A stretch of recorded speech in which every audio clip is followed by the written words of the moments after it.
হাসনাতের বক্তব্য অত্যন্ত হাস্যকর ও অপরিপক্ক গল্পের সম্ভার। রিফাইন্ড সংশোধিত আওয়ামী লীগ গঠনে সেনাবাহিনীর পক্ষ থেকে চাপ দেওয়ার বিষয়ে জাতীয় নাগরিক পার্টির মুখ্য সংগঠক হাসনাত আব্দুল্লাহ সম্প্রতি ফেসবুকে যে পোস্ট দিয়েছেন তাতে প্রতিক্রিয়া জানিয়েছেন সেনাবাহিনীর সদর দপ্তর। জাতীয় ঐক্যমত্য কমিশনের কাছে সংস্কারের মতামত জমা দিয়েছে বাংলাদেশ জাতীয়তাবাদী দল বিএনপি। এতে জাতীয় পরিচয়পত্র ও সংসদীয় আসন পুনর্নির্ধারণ ক্ষমতা নির্বাচন কমিশনের হাতে রাখার ব্যাপারে মত দিয়েছেন দলটি। সুন্দরবনে নতুন এলাকায় ফের আগুনের ধোঁয়ার কুণ্ডলী দেখা গেছে। সুন্দরবনের চাঁদপাই রেঞ্জের কমলতেজি এলাকায় আগুন নিয়ন্ত্রণে এলেও সেখান থেকে 1 কিলোমিটার দূরে গুলিশাখালী বনটহল ফাঁড়ি এলাকায় নতুন করে আগুন লেগেছে। সেখানে দেখা গেছে ধোঁয়ার কুণ্ডলী।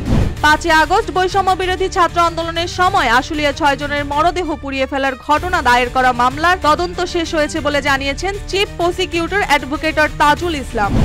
ইসরায়েলের গোয়েন্দা সংস্থা শেনবেতের প্রধান রোনেন বারকে বরখাস্ত করায় সরকারি সিদ্ধান্ত এবং গাজায় আবার হামলা শুরুর প্রতিবাদে রাজধানী তেল আবিবে গত 3 দিন যাবৎ হাজার হাজার মানুষ প্রতিবাদে বিক্ষোভ করেছেন।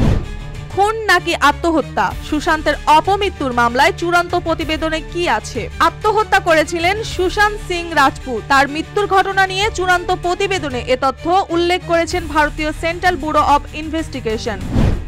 বলিউড তারকা জুটি রণবীর কাপুর আলিয়া ভাট 2022 সালে এপ্রিলে বিয়ে করেন। সে সময় জুন মাসে সন্তান আগমনের সুখবর ভাগ করে নেয় এই দম্পতি। গত বছরের নভেম্বর মাসে জন্ম হয় কন্যা সন্তান রাহার। প্রায় 2 বছর পর নতুন করে আবার এরই মধ্যে পরিবার পরিকল্পনা শুরু করে দিয়েছেন রণবীর আলিয়া। অভিনেতার কথায় মিলল এমনই ইঙ্গিত।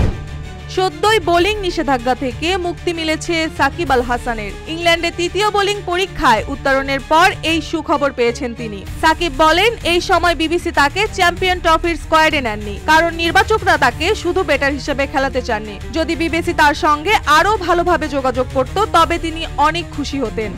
বিশ্বকাপ বাছাই পর্বে খুব একটা স্বস্তিতে নেই 5 বারের চ্যাম্পিয়ন ব্রাজিল। যদিও ঘরের মাঠে সর্বশেষ ম্যাচ কলম্বিয়ার বিপক্ষে শেষ মুহূর্তে গোলে নাটকীয় এক জয় পেয়েছেন সেলেসাওরা। এবার তাদের সামনে আরও বড় চ্যালেঞ্জ চির প্রতিদ্বন্দ্বী আর্জেন্টিনা। লাতিন আমেরিকা অঞ্চলে শীর্ষ দলটির আক্রমণ সামাল দিতে এখন থেকেই কৌশল সাজাতে শুরু করেছেন ব্রাজিল শিবির।